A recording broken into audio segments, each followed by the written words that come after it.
Hello, we're watching SquishiVision. I am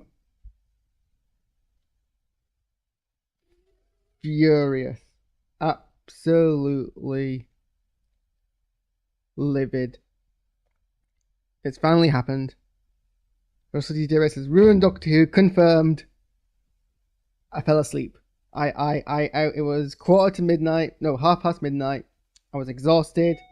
I was like, I'd rather have a coffee. Alexa, volume 0. I'd rather have a coffee whilst watching Doctor Who, so I won't drink one before a nap, but I'm exhausted, so I'll have a nap. Had a nap at half past. Woke up, it was like probably 7 in the morning. I don't know, my phone had died during the night because I wasn't expecting to fall asleep, so I put it on charge.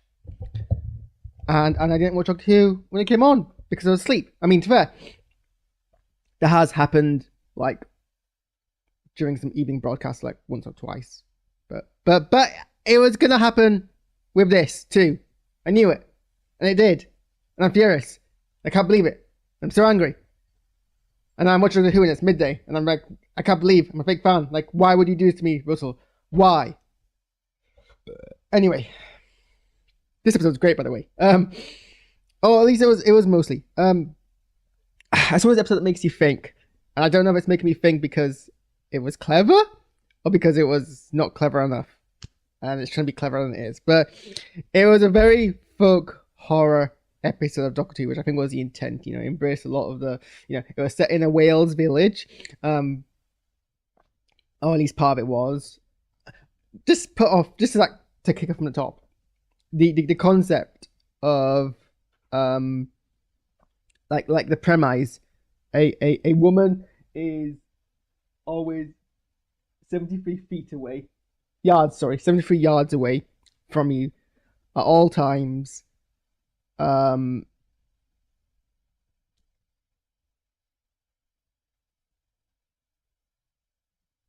Is saying something, but you can't hear her, you can't see their face properly. They're doing some gestures with their hands. And every time someone goes to speak to them, they run away from you in terror. Just as like a short horror, folk horror premise is just it's perfect. It's exactly what you kind of want to base a short horror premise on. Like it's you want to pick a very kind of basic kind of concept and not expand too much on it, but expand a wee bit on it. And not even that, just like play around with that and like run with that. But like even as a short story, the idea that someone, like if the entire thing was just someone with real lives and there's some, I mean that's pretty much what it is. That's pretty much what the story was, and that was such a brilliant thing. So I can't fault that. And like the build up towards it, so the Doctor steps on a fairy ring. Also, I like that the show is making it explicit. Well, I don't know if I like it or not. The show is making it explicit that they're not moving, but they kind of they're making a deliberate reach from science fiction. Why is this camera moving? They're making a deliberate reach from science fiction into science. Well, into supernatural, really. They kind of shift. I mean, they're not. People forget, but these two genres aren't too far apart. And horror, sci-fi comes from horror, so jumping from sci-fi to horror to sci-fi is very, very easily done. It's embracing the concept of pulp fiction and all that thing, so it's not an issue. And I think it's actually I think it's the right direction to take Doctor Who. I think it's a natural direction to Doctor Who. I think it's not one that. I mean, it is one that we've played on before. A lot of Tom Baker's stories explored with like gothic horror, but I think it was always confirmed that those were like secretly like it was gothic horror, and then it was until it was like sci-fi. I think there are very few and far between. I think this is Doctor embracing something which the classic series has kind of like touched upon and and played around with the idea that the supernatural may exist, and even like Hartnell, I think there's because I've been watching all the episodes of Doctor Who that I haven't yet seen before on iPlayer. And when I watched Chase for the first time, it's obviously the episode where they go into the haunted mansion, and it's revealed by it's like it revealed in the end, unbeknownst to all the TARDIS crew, that it's actually a faulty tourist attraction, and they're all robots in there. But the Doctor never realized that. So the Doctor's like, well, maybe we've just stepped into that weird kind of area of the mind where supernatural exists. Kind of, I think that it is the speculation they come up with. It's not a great kind of theory, but it's what they come up with. And I think Doctor Who's always embraced the possibility of supernatural being a thing. And it's Arthur C. Clarke's third law: sufficiently advanced magic is indistinguishable from science. Sorry, the other way around, but I mean, the fact that you can confuse them is the point, really. So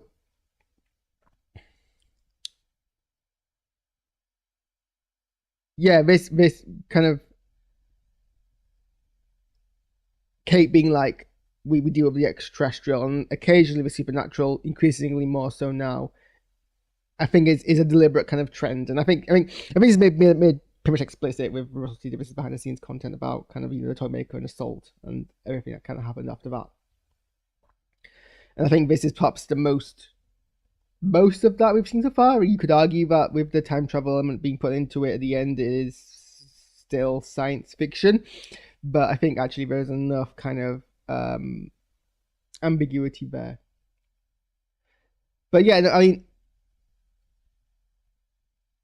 as a Doctor Light episode, it's a fun premise to put Millie Gibson, Ruby Sunday into being they're still a relatively green companion, and they say themselves. The Doctor suddenly vanishes, but presents with a problem which is uniquely revolving around them, and it's like it's kind of actually kind of nice that they see the problem and they don't immediately try to solve it, because other companions might see a problem and feel like, okay, well, what would the Doctor do? What is this problem? But Ruby's like, I just don't know, because she's that new, and it's kind of like, well, that's what I would probably do in a similar situation if I wasn't meta where I was a companion in a Doctor Who serial and I was just confronted with this problem. I'd probably just do the exact same thing, and it's an interesting concept.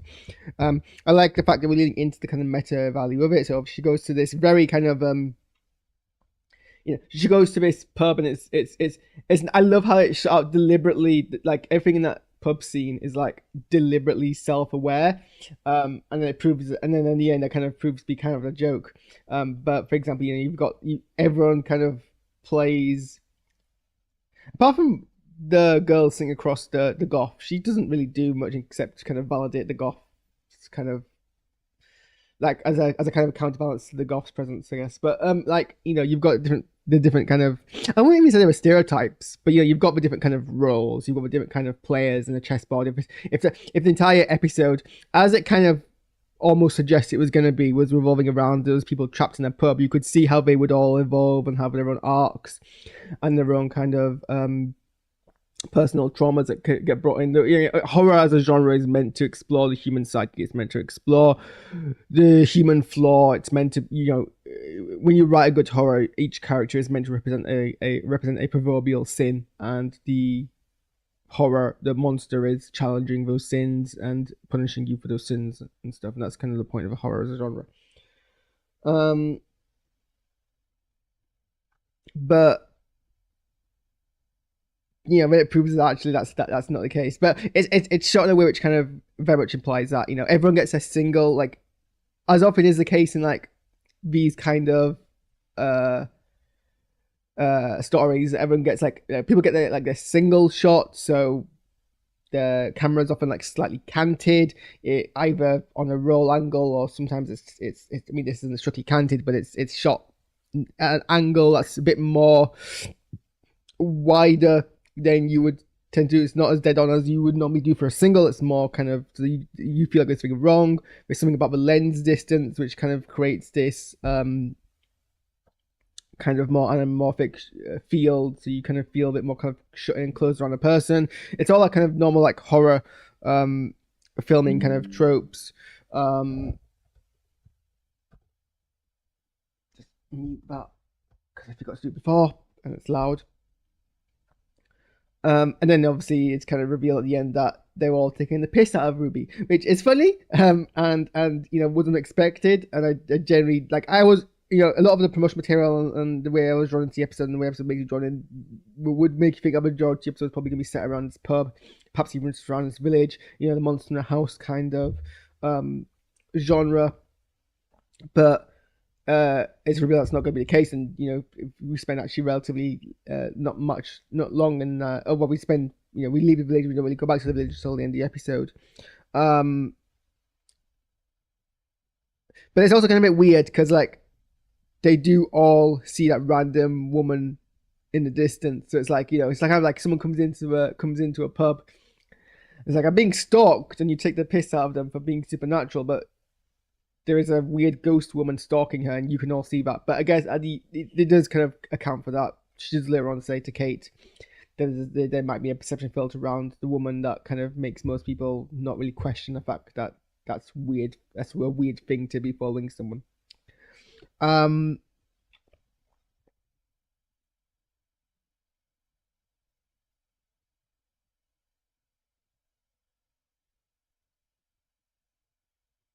eventually, kind of, Ruby just kind of accepts her fate. I mean, she's not settled by it, but she's kind of like she leaves the village. She's got no other options. She goes home. I do like the sequence where she's on a train, and every time she looks out the window, the woman is always there, 73 yards away.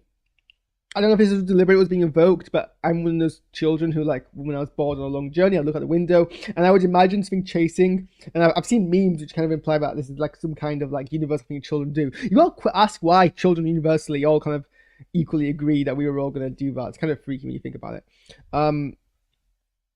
But it's kind of evocative of that, and so that's kind of actually kind of freaky that, you've got this woman who kind of is just, like, you look out the window of a train, and she's always 73 feet away, and it's like, why was that a thing I imagined when I was a child? She goes home. She tells her mum about this thing, and because Ruby isn't entirely genre savvy, agrees far too easily to a plan where her mother goes and speaks to this person, even though two previous people who've spoken to this woman have all fled away from Ruby and never come back. So she does that, and she predictably flees. I guess Ruby's like was trusting that her mother wouldn't be the person to do that. But if that was me, I'd be like, no, absolutely no one I love goes to speak to this woman. Send someone disposable. There are plenty of disposable people in my life, I'm sure, who I could have go sent to this woman, who would tell me if they could, and if they couldn't, they couldn't. But whatever. Her mother flees, and then eventually she locks her out of her house and like files an injunction against her. So Ruby, I think, has to move to Wales. She's approached by Kate Stewart. We kind of gloss over how and why, but I guess we just take it for granted now that the unit has that kind of interesting companions. And Kate puts forward her plan of, she confirms, scientifically that this individual exists, there's something supernatural about them. She puts forward a plan to kind of detain the creature, the woman, whoever she is. But, and it's set up kind of well. I like that Kate Stewart. You couldn't imagine this happening to the Brigadier, and I think people would be up in arms if this happened to the Brigadier. I do like that Kate Stewart isn't like just a carbon copy female version of the Brigadier. She is much more of a flawed character. She is much more vulnerable. She's much less kind of on the ball of things, because she's not just a straightforward, no nonsense military type. She's a much more fleshed out person. Not to say obviously that the Brigadier isn't fleshed out, but he is a much cardboard. No, that's unfair. He's one thing, and he hasn't got. There isn't much in the way of depth about the Brigadier, which is fine. He's a brilliant character, and the Brigadier is one of my favorite characters of all time. But obviously, much as the way of TV back in the days, you don't tend to like. And I think Kate Stewart's more fleshed out. I do think she's a weaker character overall. But I do. I'm tensing here the point I'm trying to make. In the end, I like that she's much more vulnerable and flawed character than the Brigadier. Like, I couldn't imagine the Brigadier falling into this obvious trap of hubris of being like, oh, it's fine, we all have the training, we can deal with this. I mean, Brigadier does have a degree of arrogance, but I don't think he has that kind of degree of hubris, if that makes sense. She kind of sends everyone forward perfectly, like, sure that they've got the defense against it. Like, she puts all her resources into this. She doesn't do anything to defend herself or remove herself from the situation. And of course, we're all affected, and that leaves Ruby without this kind of thing. And then we get this nice montage where Ruby kind of jumps forward, I guess 7 and 5 and then 10 years. So she jumps to like 25 into 30 into 40. And it's 2024. Can we stop being optimistic with our old person makeup? We always, I think, far and few between have we ever aged up an actor, and it's been fairly real. I mean, I know you can't predict the future, right? But I feel the way they aged up Millie Gibson to be a 40-year-old Ruby is extremely optimistic. I mean, the way she looked when it was so optimistic that the shot of her in her 40s is in the trailer as one of the shots of one of the montage shots of Ruby that we stick on for like a while longer than we do. I think there's actually a montage. It's that first trailer where it goes changes and we snap cut between several shots of Ruby directly looking to camera, and well, actually from this episode, as it turns out. And no one picked up the fact that this was an aged up Ruby at all. No one picked up on that fact. People even took screenshots and like had different shots of Ruby from that kind of montage shot, and no one picked up on the fact that she was aged up. So I don't think much of the aged up makeup. I think they're being very optimistic about how Millie Gibson is going to look in her 40s. Very, very optimistic. Either that or it's a commentary on cosmetics, which could very easily be the case. But people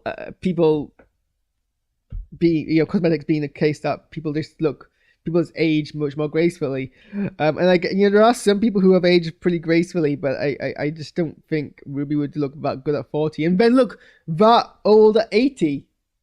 I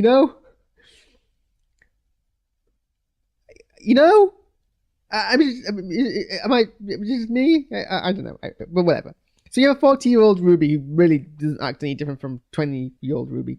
It didn't sound that different. That's the thing. We didn't really do much to her voice either, especially some of them like Northwest. I want to just put that. An 18-year-old Mancunian does not sound like a 40-year-old Mancunian. I have, people's voices change, but hey, whatever. So yeah, it's a 40-year-old. It comes on the news. There's this Welsh politician who's running for president, running for Prime Minister. I should probably bring up the name. I can't remember what it is now. And it's a Chekhov's gun execution of what the doctor said earlier in the episode. Is a politician who is, in hindsight, I mean, I don't know. I was going to say kind of an obvious Chekhov's gun, but it does seem like the kind of rambling the Doctor would do. I don't know. It's kind of on the cusp of, on the fence of. It's kind of on the fence of. This is an obvious Chekhov's gun for the episode, but also the Doctor kind of does bring up these non-sequitur examples. So, and he is they are time sensitive beings. So maybe we just knew of this information would be relevant. And after this, the episode gets a bit muddled for me, and maybe I need to be watching. If this is the thing where I'm not sure if it's being too clever or not clever enough, and I'm trying to give it credit more than it's due. She realizes that everything with the woman has been building up to her stopping this person, presumably getting into power, starting a nuclear war. Just to briefly, why is there like bits of egg on my screen? Just to briefly kind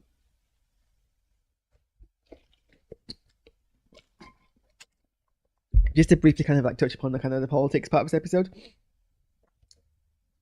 I'm just trying to think. I don't think there's much in the way of deep political commentary here. I think the politician is literally meant to just be a very kind of I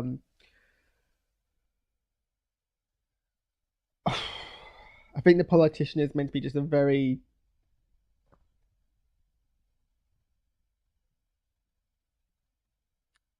I'm losing my words.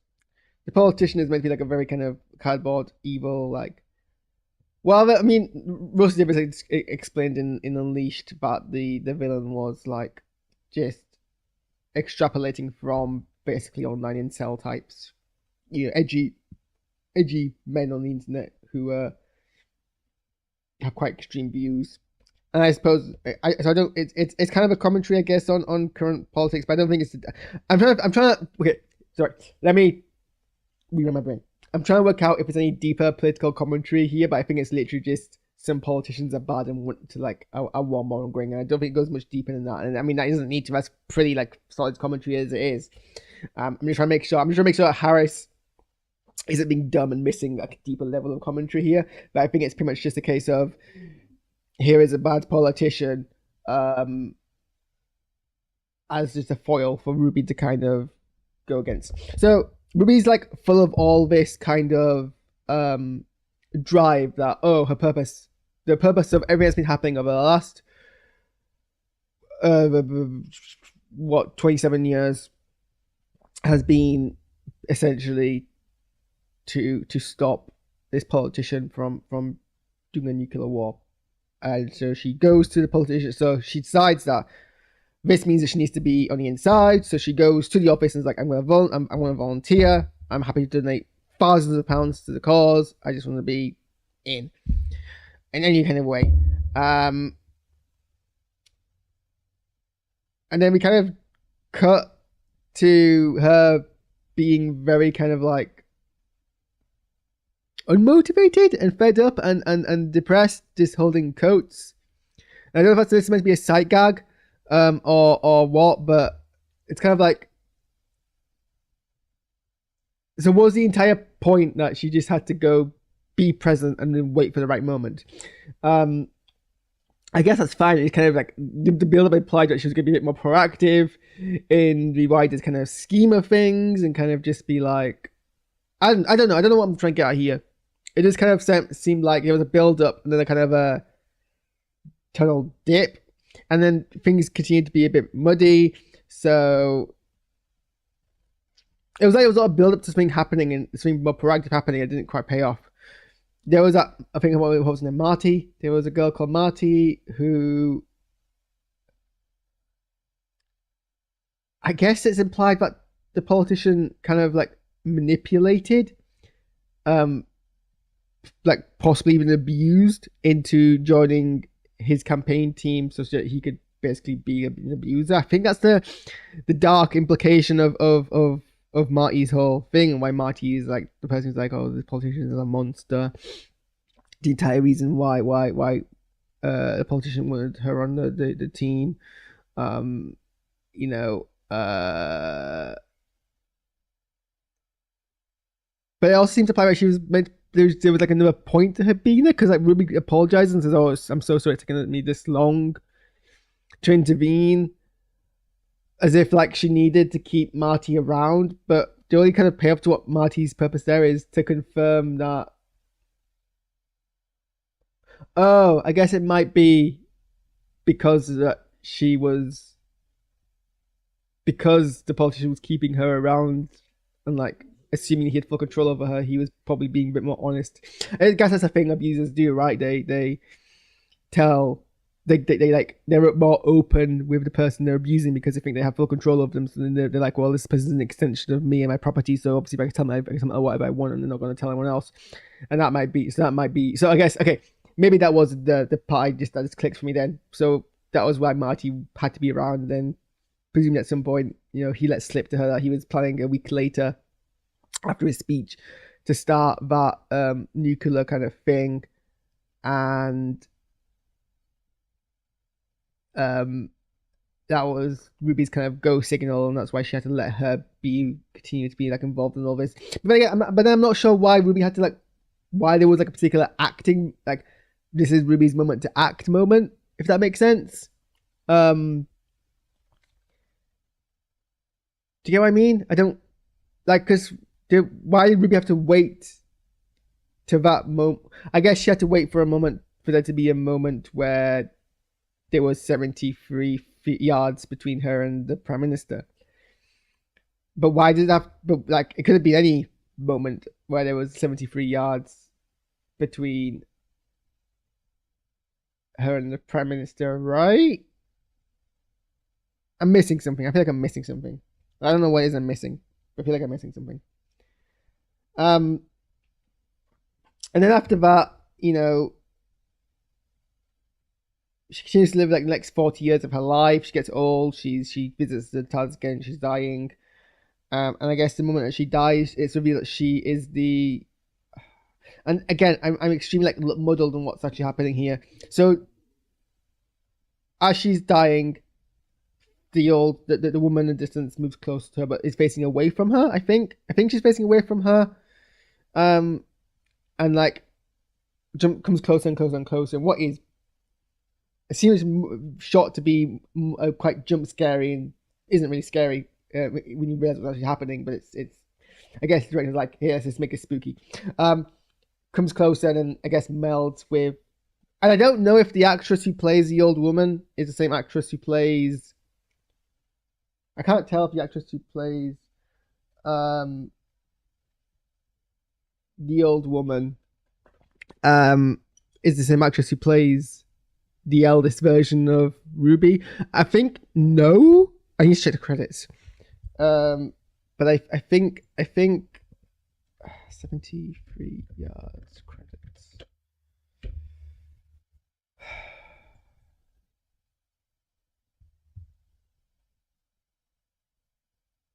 There's no separate credited person for the old version of Millie, which seemed to suggest that Hilary Hobson, who plays the woman, plays the old version of Millie rather.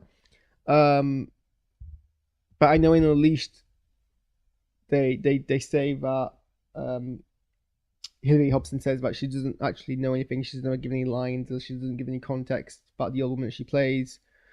Unleashed doesn't confirm that she plays the old woman, so I'm not sure if I'm just like missing something. I can't. I'm face blind, so I'm never gonna tell.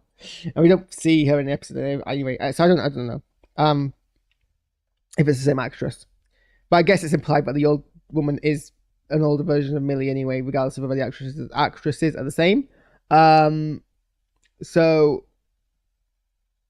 And then she goes, so she melds and she goes back to the moment. But she goes back to the moment, but like a bit earlier. So in the first time we go through all this, Ruby doesn't see the old woman until after Doctor disappears and after the fairy ring is broken. Whereas in this version, she appears before it happens.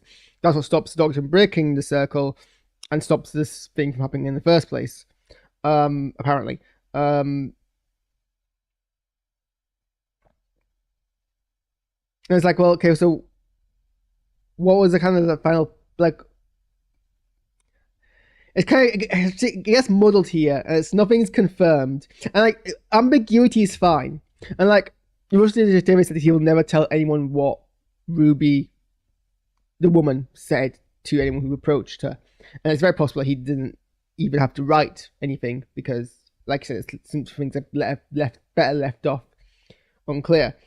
Certainly what the woman was signing is revealed and unleashed as just like nonsense sentences that have nothing to do with the episode, and I believe that. I think there is some like symbolic value what she's saying. I think it has some. It's something about being given a small thing, being appreciative of it, and passing it back on. And you could twist that very easily to be a thematic relevance.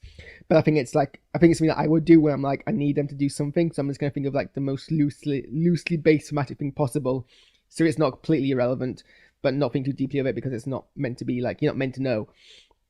I think that's what's going to happen here. So that ambiguity is fine, but I'm a bit muddled on the kind of the how it works kind of thing. I don't know if I'm going to answer in this stream. I think I need to kind of stop, reflect, maybe hear some other people's interpretations, and we read the synopsis, maybe watch it back again, although I'm not one to rewatch things back again.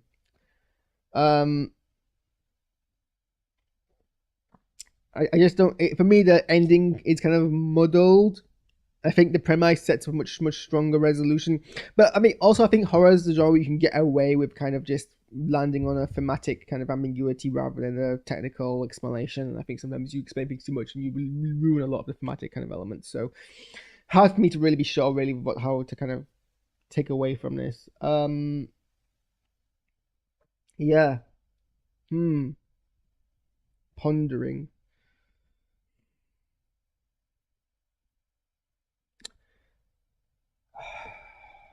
What was the landing of this episode? I mean, I might be trying to look for like a more this episode than actually. This is what I'm saying. I'm not sure if it's trying to be clever than it is, or if I'm dumber than it is.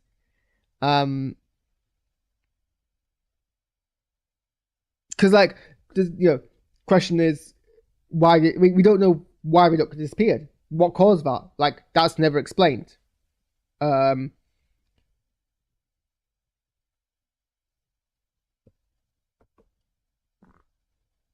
and now that this version of Ruby doesn't go through that life story, is there a version of Ruby's life where that politician does come into power and starts a nuclear holocaust? Or has somehow this kind of like stopped that from happening? Is it like a closed loop situation? I don't know. It's very unclear. That's what's not landing the landing for me. But I don't know. I don't know if I'm gonna figure it out. And my coffee's starting to hit, so I probably need to like end the stream soon. So I guess we'll end it there. If you realize something that I haven't realized, please let me know. Other than that, same time next week. Or not same time, earlier, because I will not fall asleep next week. Will not. Not at all.